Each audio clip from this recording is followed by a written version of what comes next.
আসসালামু আলাইকুম রহমতুল্লাহ। সুপ্রিয় দর্শক মণ্ডলী, আশা করি আপনারা প্রত্যেকেই ভালো আছেন। প্রিয় দর্শক, আজকে এই ভিডিওতে আলোচনা করব ফজরের পর করণীয় কিছু গুরুত্বপূর্ণ আমল।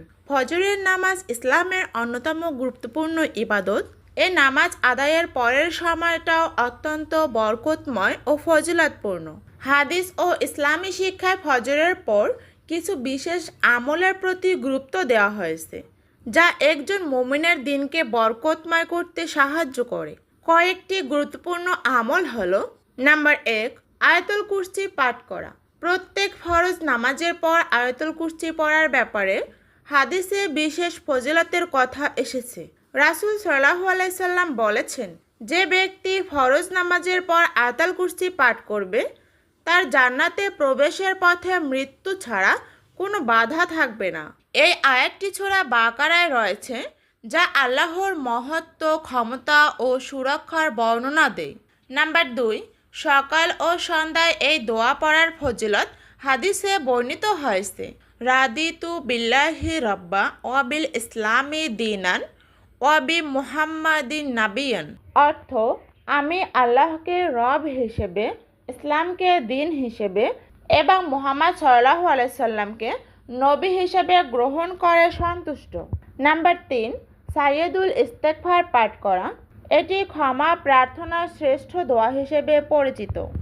আল্লাহুম্মা আনতা রাব্বি লা ইলাহা ইল্লা আনতা খালাকতানি ওয়া আনা আবদুকা ওয়া আনা আলা আহদিকা ওয়া ওয়াদিকা মাস্তাতাতু আউযু বিকা মিন শাররি মা সানাতু আবুউ লাকা বিনিমাতিকা আলাইয়া ওয়া আবুউ বিজামবি ফাগফিরলি ফাইন্নাহু লা ইয়াগফিরুয যুনুবা ইল্লা আনতা।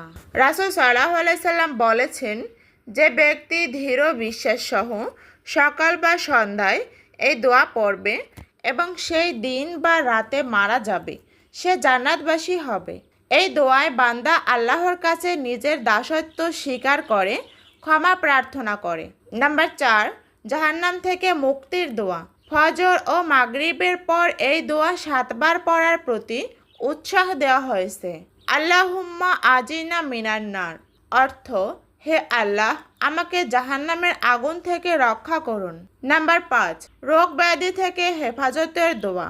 নবীজি সাল্লাল্লাহু আলাইহি সাল্লাম বিভিন্ন রোগ ব্যাধি থেকে নিরাপত্তার জন্য এই দোয়া পড়তেন। আল্লাহুম্মা ইন্নী আউযু বিকা মিনাল বারাসি আল জুনুনি আল জুজামি ওয়া মিন শাইইল আসকাম।